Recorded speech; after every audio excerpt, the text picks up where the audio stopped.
This is the Power Producers Podcast, where we are refining and redefining the sales game. Rule number one is you have to believe in yourself.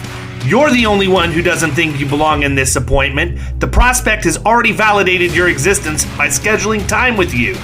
Get it through your head you belong here, go in there, crush it, and close the deal. A place where sales professionals can come to learn from other sales professionals and thought leaders that have mastered their craft. The difference between a good salesperson and a best-in-class salesperson is only 2 minutes.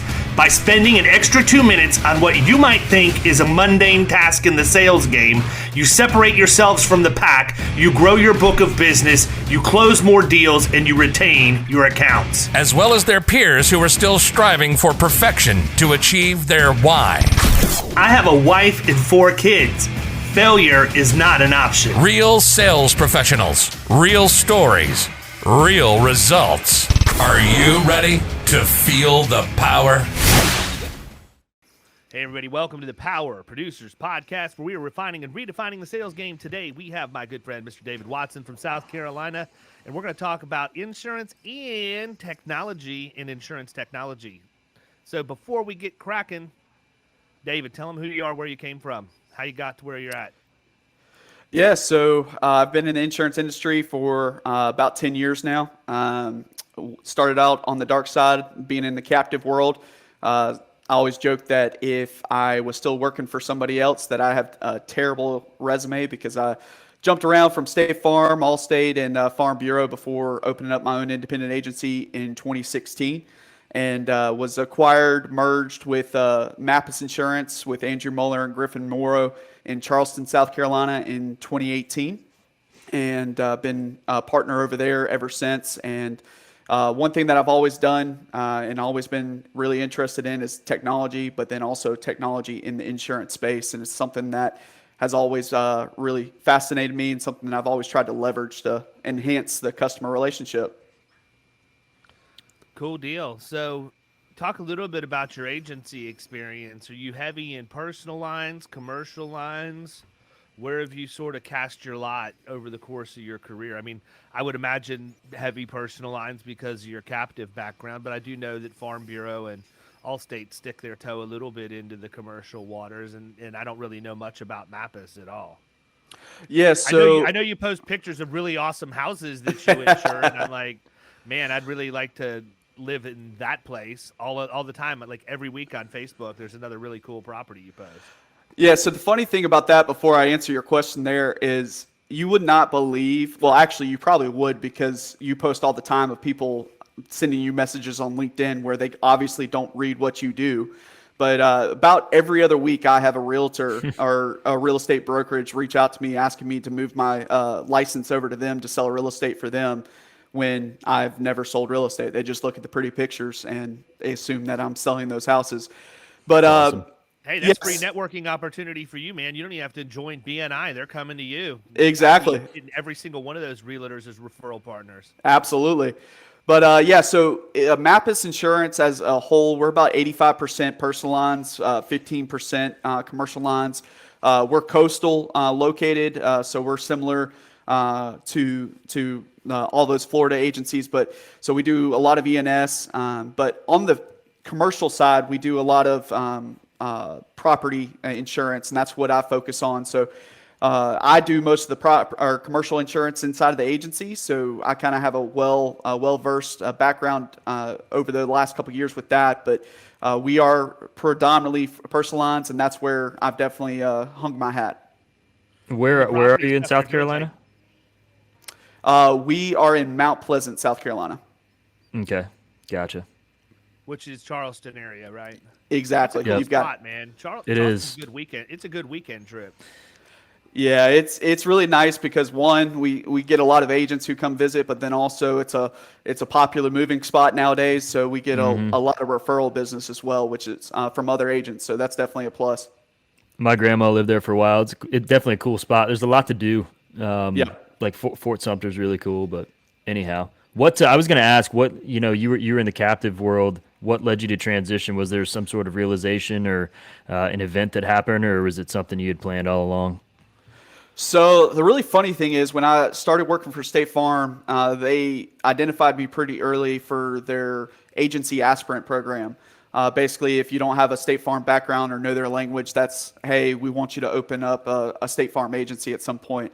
And the funny part about that is the fact that at that time I turned them down because I had no interest in owning a business, which is hilarious now that I'm in ownership of two businesses. But so basically went from there, tried the corporate route. Didn't even mention earlier that I was selling life insurance for TD Bank for a little bit, but then decided to get back into the PNC. Jumped from Allstate to Farm Bureau, and that's when I first got a little bit of a taste of running my own business. I was a 1099 contractor for them, so kind of got the idea of keeping up with taxes, write-offs, things like that. And it eventually just got to the point where I was fed up of I was generating good referral sources, leads, using technology to develop those. But I was having to send them out to my buddies down the street because I just couldn't write the business because we weren't competitive.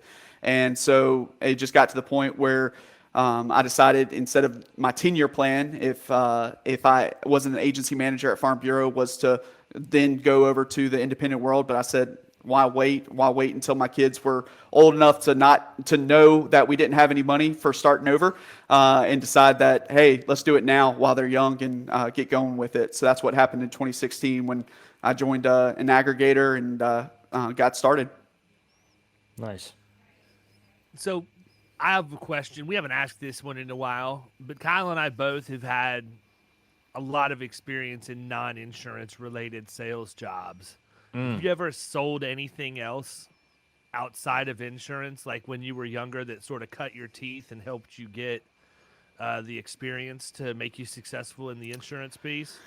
So I literally I got married at 20, and my father-in-law said, hey, you need a full-time job if you're going to marry my daughter. And so at the time I was working in food at Chick-fil-A.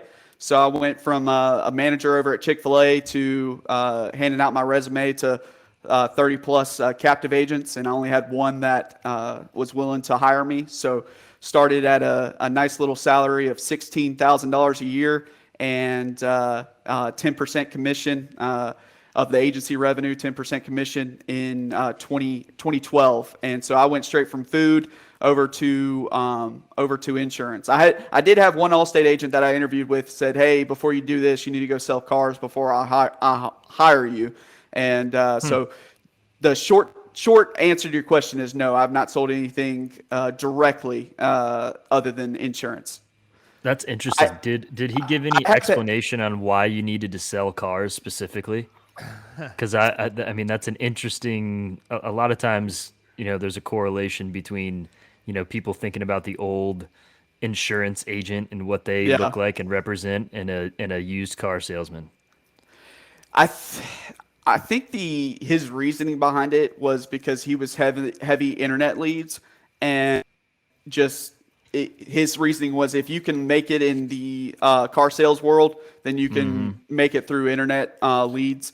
The funny thing is, we mentioned, have you done any other type of sales? I have been through 22 vehicles in my driving life where I've bought and sold vehicles. So I don't know if you count that. Wow. That's a substantial amount of vehicles. Yeah, that's always a good party question is when that is like, seeing if you can remember all of them today. Yeah, exactly. My current one I've been in 3 years, so we cut that out of my lifestyle. That's like a lifetime for you. Yeah, it's a weird feeling.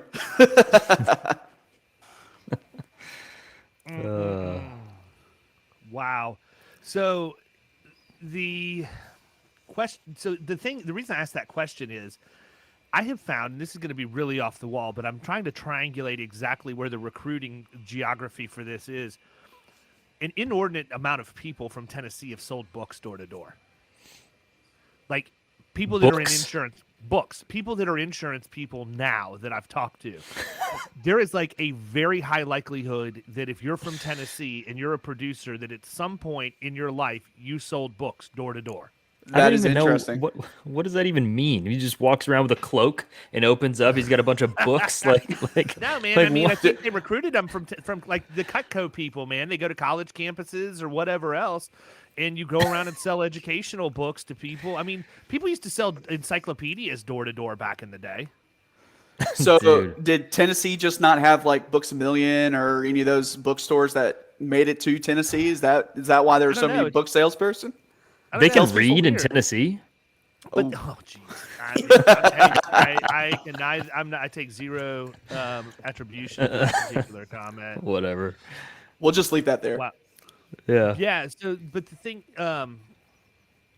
thing is, these people are all successful in the insurance world now. So I think there's like a direct correlation. That's I'm just doing interesting. my research and That is trying interesting. to figure out. But I mean, let's talk about tech for a little bit, man. I mean, you have a product, Risk Advisor, that I've had the pleasure of seeing, and I'm going to do my best to help you build. You're going through beta right now, but you saw a unique opportunity that you were able to solve based on things that were happening in your agency and in your experience. Before we get into what Risk Advisor does, talk a little bit about the problem first, because, you know, on our podcast, everything's about solving problems and not selling products. And there's nothing wrong with having a product if it solves a problem. But I think we need to set the table for everybody as to exactly what you're trying to do, because I don't think if we do that the right way, then what you're trying to accomplish isn't going to make sense to them. Absolutely. So I came on board at Mappus in 2018, and for the most part, I had just been selling personal lines inside away from the coast of the state. So what I was doing was through a rater. It was pretty simple. It was all price discussion. That's just how it was. When I started selling coastal homeowners insurance, it just kind of changed the game. Same thing with flood, where one, we were getting in front of a different clientele because basically everyone on the coast of South Carolina is considered high net worth based on Right. Yeah, absolutely. what you have to make to live there. And so something that we've always been focused on is the value. So the value of doing business with our agency, the value of how we dive a little bit deeper. We're not one of those agencies where we want to just get, hey, your name, date of birth, and address, and let's get started with a quote and let's clean it up after the fact. We want to get all the information on the front end, so that way when we put a quote in front of you, it's good to go. It's ready to move forward with. And we actually were able to take that philosophy and start building our referral network with inside the loan officer and real estate game, to where they were setting us up instead of, hey, this guy's going to get you the cheapest quote, or this guy's going to get you the fastest quote. No, it was more, this guy's going to get you the most valuable quote, the one that does the best for you. And our real estate referral partners knew that we weren't always going to come in the cheapest, but we knew what we were doing.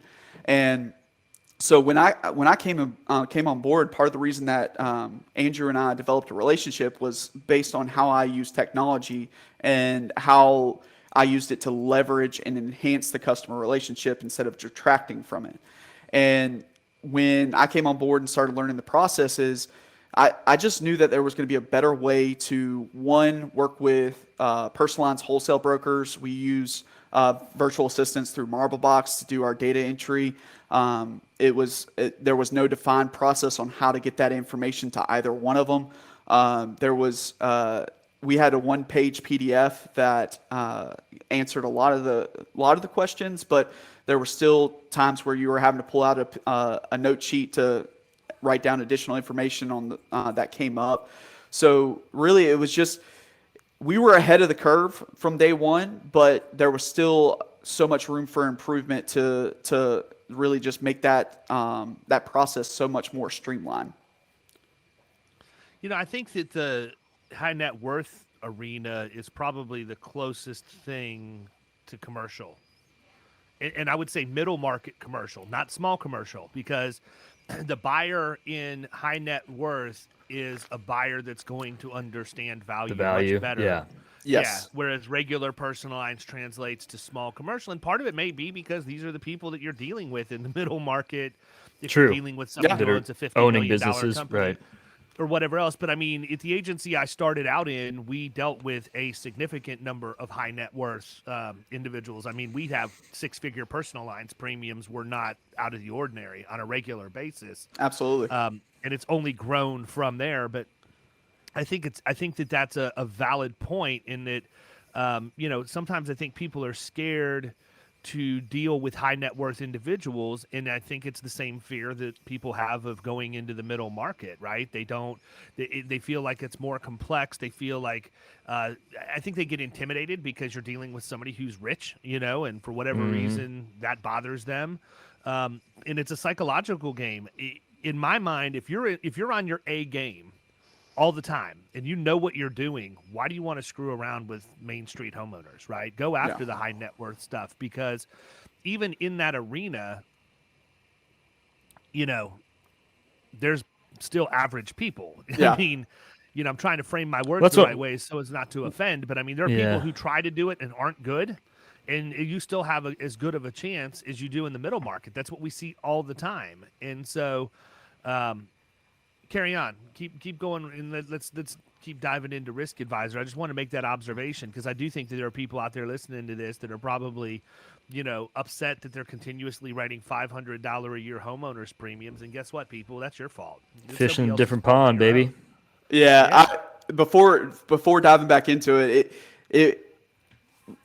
I remember maybe the first or second day that I joined the Slack channel of the sales team over at Mappus, and I was still working some of the referrals or the opportunities that I got from my website.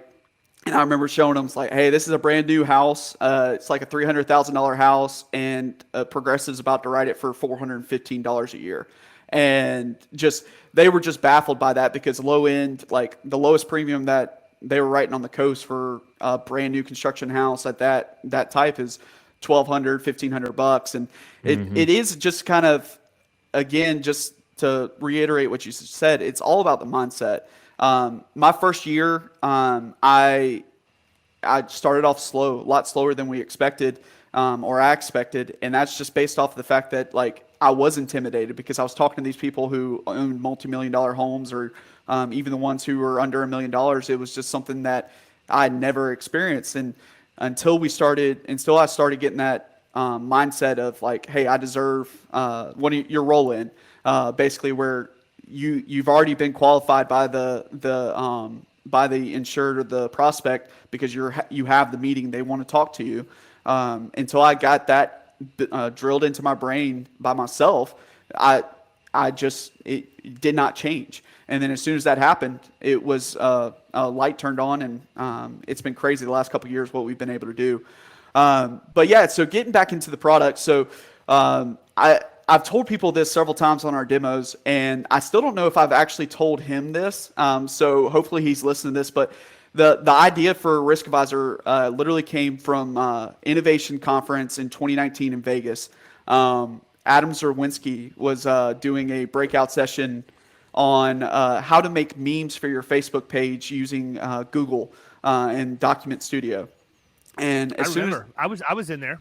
Yeah, as soon as he said that, it just clicked in my brain. It's like, if you can do this with a picture and like making a meme, there's no reason you can't do a formatted PDF and make it really simple to send to virtual assistants, underwriters, all at once. So that right there is what started the journey of Risk Advisor to try to solve these problems that have plagued our industry, especially whether it's high net worth or coastal or higher risk areas. Yeah, that was a good conference, man. I left it with a personal lines division. Thanks, Justin Sloan. Appreciate you hanging out with me at the lunch table. That's my once a month plug for that. Yeah, I was gonna say, man, that's an every. But no, I mean, I remember Adam's presentation was really good. There were a lot of good ones that year. Steve Holly's on all of the stuff that he did with the company intranet and how his processes and everything were in place.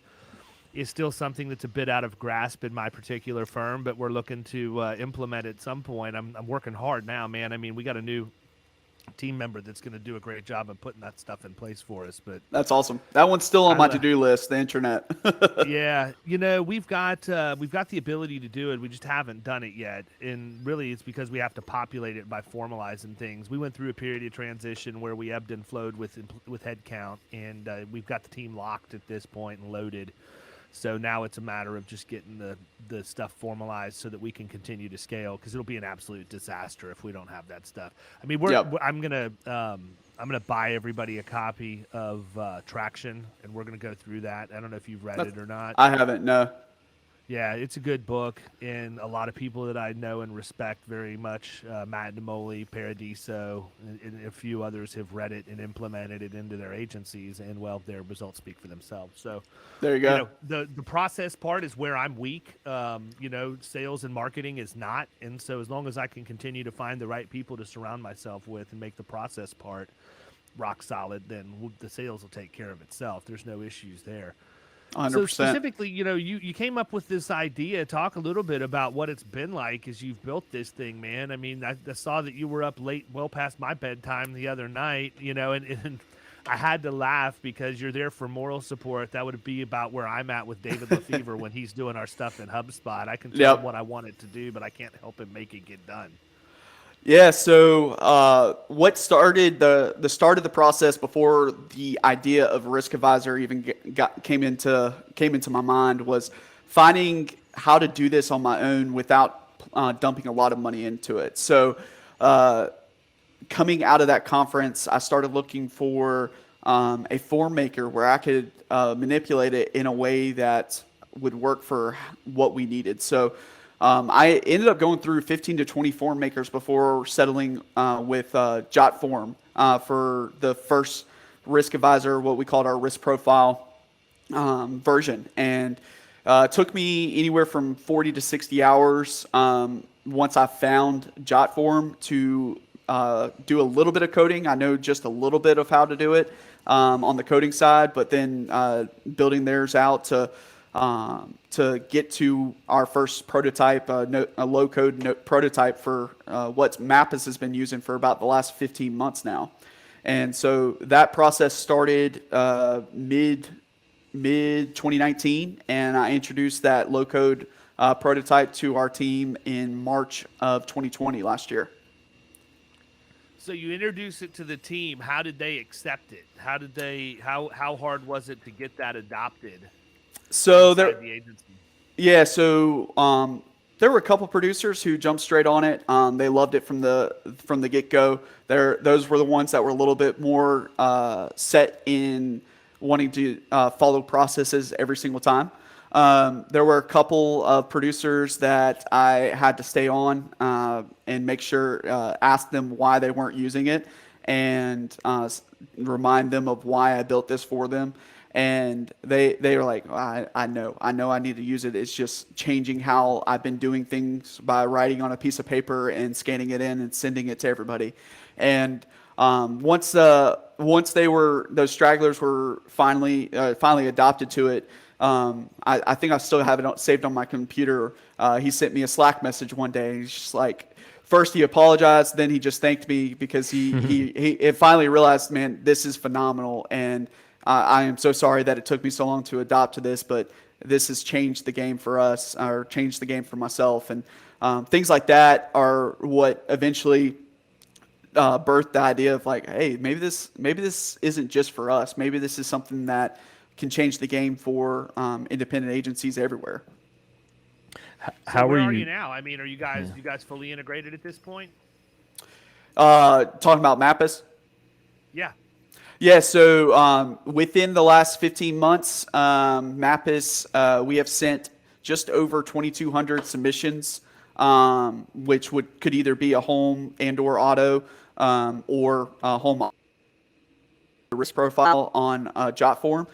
So we've seen about 2,200 submissions come through, whether it's new business or our service team, and it's one of those things that we pretty much have 100% adoption rate inside of our agency of 15 users. And my favorite is when a service staff member comes to me and thanks me for it, because when I first started out on this, I'm director of sales at our agency, and so everything I always imagined, everything that I decided to do with it was based purely off of helping out my sales team. And the more in depth I've got with this, the more once we started developing this for commercial access. What I mean by that is selling it to other agencies. The thing I'm most excited about is the servicing side of it because of how much it helps the service staff. That's cool. Go ahead, Kyle. I was going to ask, what's been the biggest challenge, going through that process for you, kind of creating everything and implementing it. I'm sure there were a number of different roadblocks, but maybe you can just speak to one or two of them that you ran into that you had to overcome.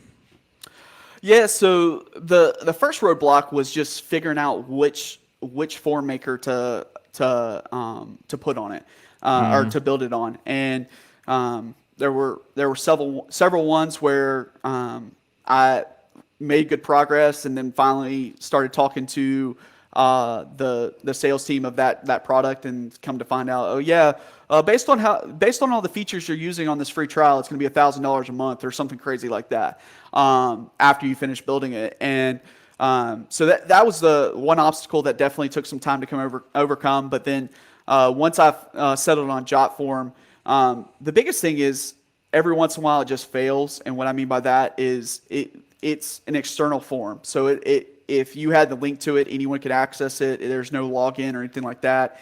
And so every once in a while, the system just gets overwhelmed, whether it's from our agency or everybody using it, and the PDFs don't make their way through. So I'm still having to log into our one account to go into the inbox to find those PDFs and give them to our staff when that occurs.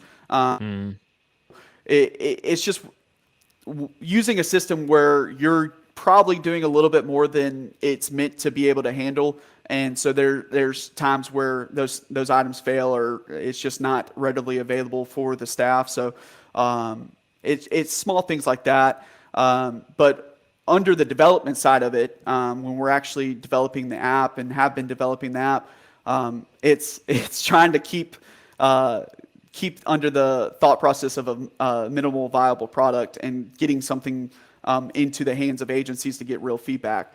And I have all these ideas. I have a long Trello board of ideas that are going to be great things for agencies and users, but just being reminded that, hey, our core product is great, and we need to focus on those core products to get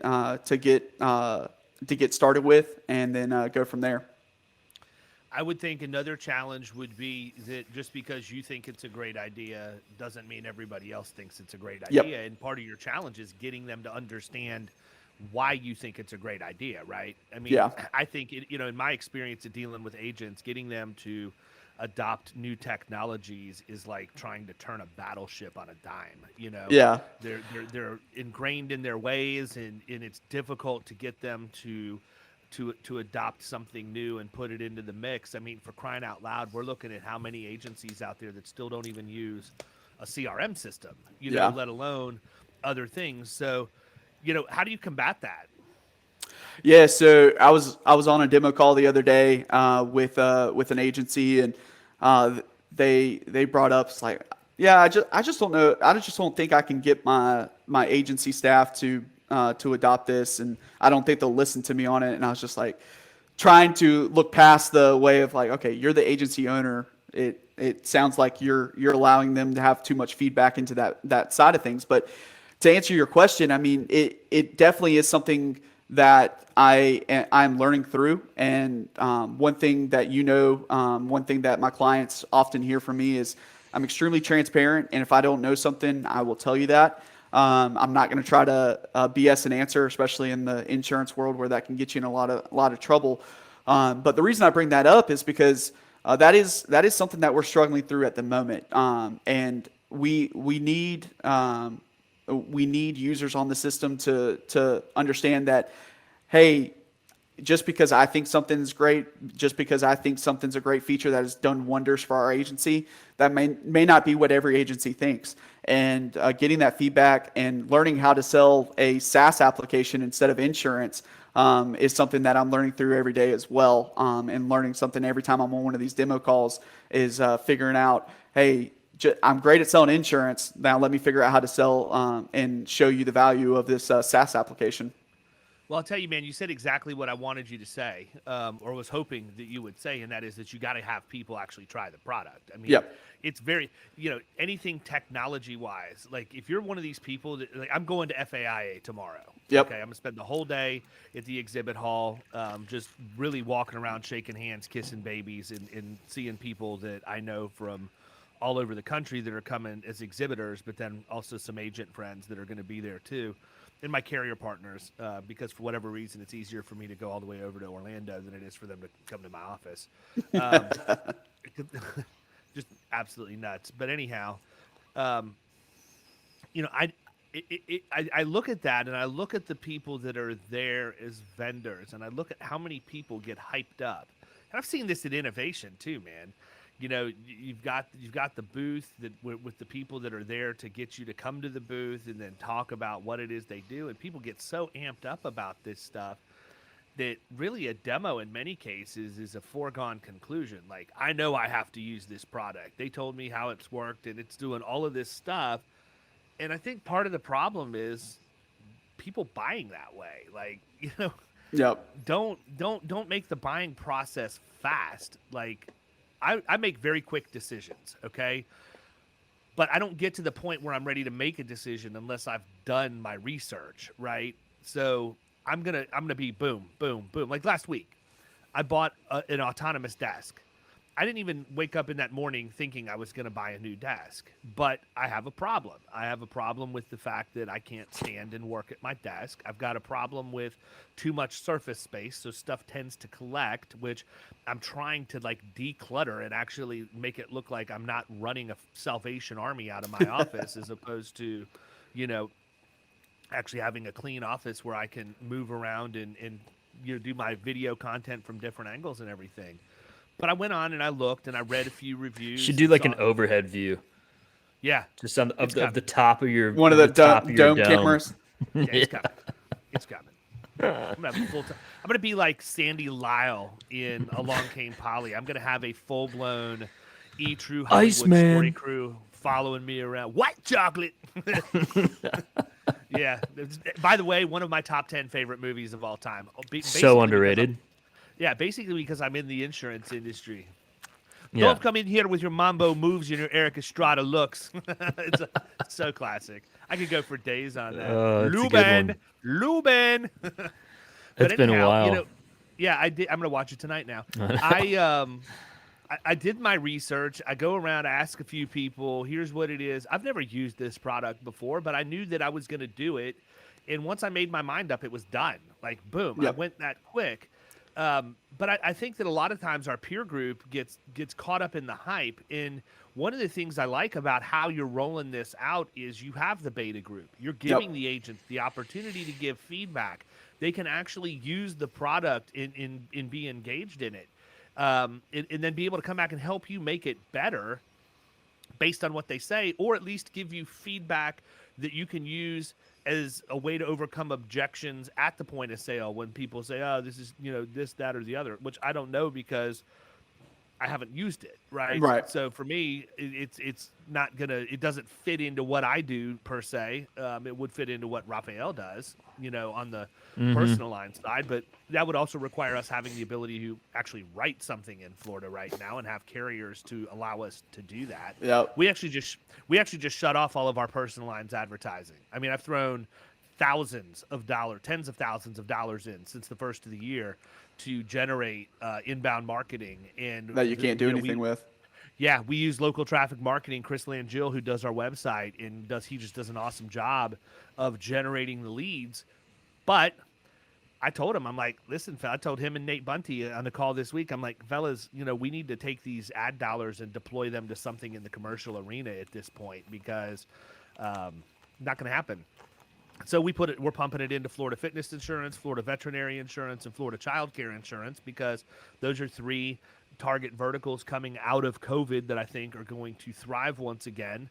As the daycares, start growing again, it's going to be more important for them to be able to be covered in all of that. But, Yep. all that to say, I do like what you're doing with the beta group. And I mean, how many people do you have in beta right now? We're sitting at about working on onboarding 4 agencies at the moment. Okay, cool deal. Yep. So you're looking for a total of how many? I probably want that number to be 10 to 15 agencies. I was a little aggressive with my announcement post that you've referenced, but I think 10 to 15 would be like 100. No, I think it was 50, and then I quickly edited that post down to 25. But I think 10 to 15 is the sweet spot, just because of I want to be super engaged with those beta users because they are trusting us before anyone else, and I want to be able to actually take their feedback and focus on that instead of just putting it on a list of things that we may or may not get to.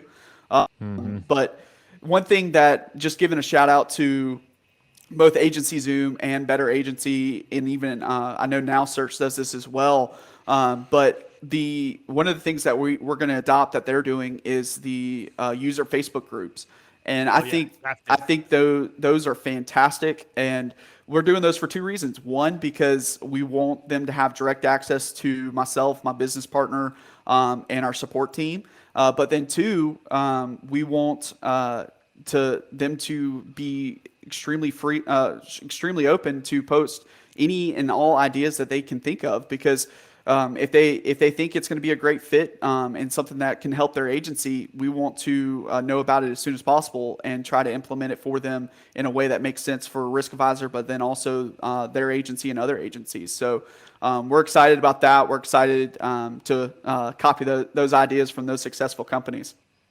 You need to get James Jenkins in there. There's a guy that's not afraid to give feedback in a Facebook user group. Absolutely.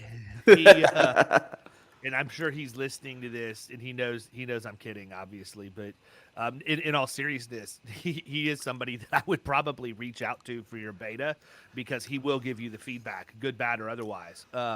But I think it's wise that you keep it down to a certain number of people. And for those of you listening, if you're looking at a way to streamline your operations and actually help train your staff on the right way to do things, amongst other stuff, there's a limited number of spots, people. Don't sit there waiting. I mean, it's not like we're asking you to put $10,000 into invest in the product to be in the beta group. This is a good chance to get in on the ground floor of something and make a difference and have your fingerprints on how a product is shaped that has the potential of changing the way business is done in the industry. And because you're limiting the number of people, I'm assuming that you have a defined demographic or an agency profile that makes sense for you, is who's going to be the most successful with your product. Why don't you talk a little bit about, what size and shape of agency you're looking for? Because the last thing you want to do is have somebody that's really eager to get in, and then it's an absolute bust because it wasn't going to be your target market to begin with. Yeah, so real quick, I want to make sure that I reference what you just mentioned. One of the great things about this is whether you're a producer who's been writing business for 10 years or someone that an agency just hired and is trying to teach their ways, that's one of the great things about how we've built this product. The questions are positioned to the producer as they're filling out these applications, to where all they have to do is just literally say them verbatim to the client. So that way it can literally guide them through the process of collecting that detailed information that is important. And depending on how you answer those questions, it's going to present follow-up questions. So that way, yes, it's important to know what you're talking about, but also it's going to constantly remind you of exactly where you are in that conversation, the information that you need to get.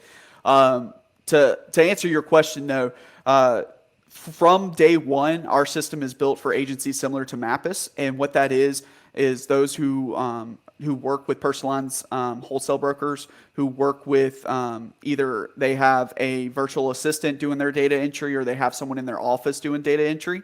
And then also direct underwriters who, whether it's your high net worth or whoever it might be, because one of the great things that we've built from day one with this is as soon as you hit submit or save and send is what we've titled it.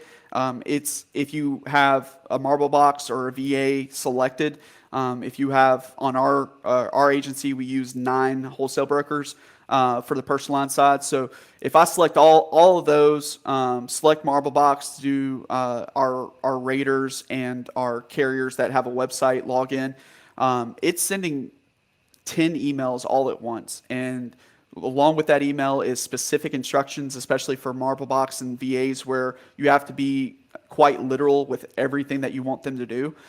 We've got the templates built out to where it's going to tell them exactly what exactly we need them to do, which carriers to go to, and look at the PDFs that are attached with, and it'll have every single piece of information that you've requested.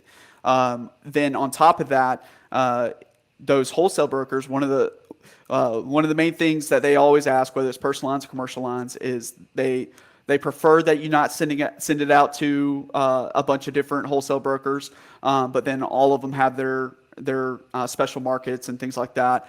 But then the 2 questions they're always asking is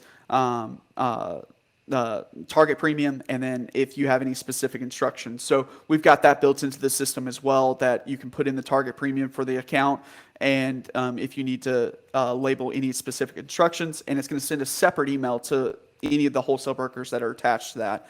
So that way they have a unique experience in that. Cool deal. What about size? Does size matter, David? So our beta group, the pricing is $99 a month. And the reason I bring that up is because the way that we currently have our pricing formatted is that $99 a month would get you 3 users. But with that being said, with our beta group, it does not matter how many users you have. So like our first beta group was Vonda Copeland with Copeland Insurance out in Kansas. And she's got 22 users, I think. And so she's getting a great deal because she's trusting us from the get-go, where if it would have been close to $300 under our normal pricing once we launch, she's getting that for $99, and I'm locking her into that because as a thank you. And that's the same thing for any of our beta group, where no matter how many users you're getting or you're getting locked into that $99 as a thank you. So when it comes to the size of an agency, it probably makes the most sense more so to look at, hey, are you using a specific person for your data entry? And normally producers on the sales staff, it's usually at least 3 or 4 is what I've seen, where they start using somebody else for their data entry, whether that be a marble box, agency VA, or someone inside their office. Because if you have your producer just take all the information and they're all going into a rater or the carrier websites themselves, then you're losing out on one of the core features of being able to automatically send that to a set person every single time. And then on top of that, it's also important to get from day one to have those agencies who are using those personal lines wholesale brokers to, again, see that really nice feature of not having to worry about sending 10 to 15 emails separately and remembering, oh, did I send it to this broker? Let me go look at my send email to see if it actually sent out. So the size of the agency is not really a huge deal for us. It's more so being able to test those features of sending it to a data entry person and personal lines wholesale brokers.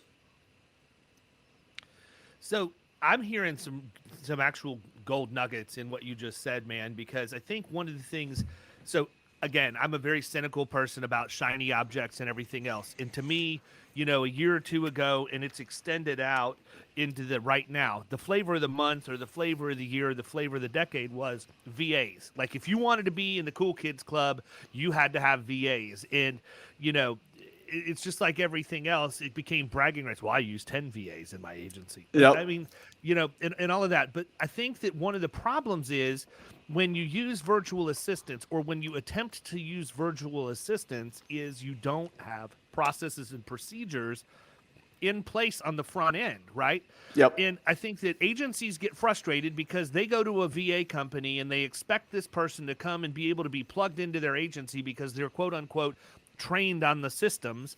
And yet the VA company may have them trained on the basics of systems, but they don't have them trained in the way that that agency uses those systems, right? And you expect somebody to come in and fit into your culture and do things the way you do them right out of the box. That's like an epic failure waiting to happen, right? Everybody loses in that situation. And so, you know, for my friends that are in the VA industry, I've had this conversation. I tell them, you know, you guys suck at educating people as to what they should expect when they bring a VA on. And you suck at educating them on what they should have in place before they bring a VA on. And we've talked about it a bunch on the podcast. We brought our first VA on this year specifically to set appointments. But before he ever started, we built out all of the workflows inside the CRM. We recorded all of the workflows inside the CRM. We recorded the videos on the basic Outlook tasks we wanted to have him do. And so when he came in, I was under the understanding that it was going to be 2 or 3 weeks at a bare minimum of him just going through the training videos that we had created for him. Now, a lot of agencies are going to say, well, I don't have time to do it. Well, guess what? Do you have time to train 5 different people on the same crap because you have turnover issues and you haven't documented your processes? I spent the time to do it right one time, and I never have to do it again. And so what I heard you say is, this is what I interpreted, and you tell me. In look, I'm not going to feel bad if I'm wrong, and you tell me I'm wrong on my own show, so it's not a problem. Sounds good. You know, what I see, number one, I think if you're a producer, you should be a producer. You should be selling. You should be closing the deal. You shouldn't be screwing around with quoting. You shouldn't be screwing around with data entry. You know, we use video quotes 100% of the time on the personal line stuff in our agency, and most of the time on the commercial. And I want my producer to be the one that records that video, gets everything formatted, puts it through Neoteric Agent the way that we present. We use that software for the personal line stuff, and make sure that everything is on point, and then doing the follow-up with the client until the deal is completely done from cradle to grave. We don't have enough velocity right now for me to justify having a position, and we talked about why. We just don't have the markets. We shut the advertising off. But in a normal world, what I would see happening is a virtual assistant being able to use that form to uptake the data, and all they're doing is their intake. They're getting all of the information, preparing the submission, sending it off to market, and then when those quotes come back, that becomes the handoff to the producer, and the producer's actually spending the time on the revenue-bearing activity. But because you're using virtual assistants to do this, your labor cost is a fraction of what it would be, because we can't find help right now. Look, I took my son to Dave & Buster's last night, and everybody that was around us was complaining about the service in the restaurant, right? I wasn't. I just finally, I'd had enough, man. I mean, I don't tolerate people that have never, I don't tolerate people that have a self-entitlement, number one, and that don't, you know, I come from retail in grocery, so I understand what the labor market is normally. I finally got up and I went to the guy at the table next to me. I'm like, hey, by the way, the guy that's here working tonight's the one who's not good at math, because if he did the math, it'd be cheaper for him to stay at home and get paid by the government to not work. So the only reason you're able to get any level of service in here tonight is because this guy probably didn't get through high school, and that's who the labor pool is right now, right? Yeah, you're right. And so you need to go in with those expectations. So all that being said, is I think that if you take a producer and you have them doing that VA-related work, it's a waste of your time, because you're taking your top-selling talent and you're putting them in data entry, number one. Number two, your top-selling talent really doesn't want to do data entry. They hate that part of the job. If they wanted to do data entry, they'd be a data entry person, not a producer. But the third piece of it is, and where I really think that the glue that holds this whole thing together is, I've seen your product. I've demoed your product. I've seen how it goes through, and I've seen the mechanisms and the fail-safes that are in place that make sure that that information is complete and accurate before it goes to the carrier. So someone could create a training video or a couple of training videos around that. This may even be something that you guys do as risk advisor for part of the value prop at the point of sale. As you know, here's our six video series on how a VA should be using our product, and then you just give that to the agency when they come on board, so that they can in turn give it to the virtual assistant that they're using. But you train the VA on how to do it, and they're going to go through, and that form is going to be exactly where it needs to be every time. And in fact, in many cases, the submissions, I would imagine almost every case, that submission is going to be more complete in its entirety than what it would be if a producer was just doing it on the fly, because they have 15 other things going on. So not only do you pick up profitability in the operational end of your business, but you're allowing your producers to spend more time on revenue bearing activities and going out and making it rain, and everybody wins. What did I miss? Yeah, no, you saw the other night where you made reference to it earlier, where we were up late working on it, and what we were working on there was the PDFs, and something that, because of the way that we do it in our agency, but I know so many agencies do this, something that was so extremely important to us, even for our MVP, was making it extremely clear for the VAs, the data entry person, wholesale brokers, what to do with the information that we give them, because it's all conditional. If the only things that show up on that PDF are things that are important to that risk, so which is extremely important for someone like a VA, to where they only need to know what is important. They don't need to be overwhelmed with all this additional information, even not answered. So if question's not answered, if it's not important to that risk, we don't put it on the PDF. We only put it on there if it's important and if it's answered. So a lot of times when we first started with this on the our prototype, the VAs were getting, hey, why is this not answered? The carrier asked this question, you have this question, but it's not answered. What do I do with this? So what we've done is just remove that, and it's just going to basically make it extremely easy for them to have, hey, here's the information you need. Here's instructions on who to put it with, instructions on which rater to use, which carriers to select inside the rater, which carrier websites to go to, how to send it back to me. If you have questions, we have it set up. We use Slack and have our Marblebox VA on Slack. So if you have questions, Slack this specific producer and ask them the questions, return it by this date at this time. This is when we need the quote back. And you're exactly right. It is a set process, and that is so important in the VA world. Absolutely. 100%, man. Well, listen, anything we missed that you want to bring up before we wrap up? So the only thing that we really didn't get into is what originally started out as a back burner idea was how we use this for the service team. So what we've done is you submit all this information. The producer is the one that has the relationship with the client. The producer is the one that knows about the important underwriting information. Just think like a pool that may or may not be fenced, if there's a specific type of dog that might be on a carrier's animal liability list, so on and so on. Those important underwriting pieces of information that may, in the past, if you're writing information down or if you're putting it in a note in your CRM or agency management system, that may or may not be answered on the first go around, but the producer knows that because they're the one that's been on the phone with the client. What we've done on the renewal side is once you've used the system and put a submission through the first time, all you have to do as an account manager or service staff is you just go into the system, search for that prior submission, pull it up, and it's going to go ahead and pre-fill the form with every piece of information that was put in it the first time around. So all the service staff has to do is, oh, they've got a new roof. Let's update it with the roof update year. Oh, I see that they have a pool and it's unfenced. Let me not go to that carrier that is not going to be okay with it.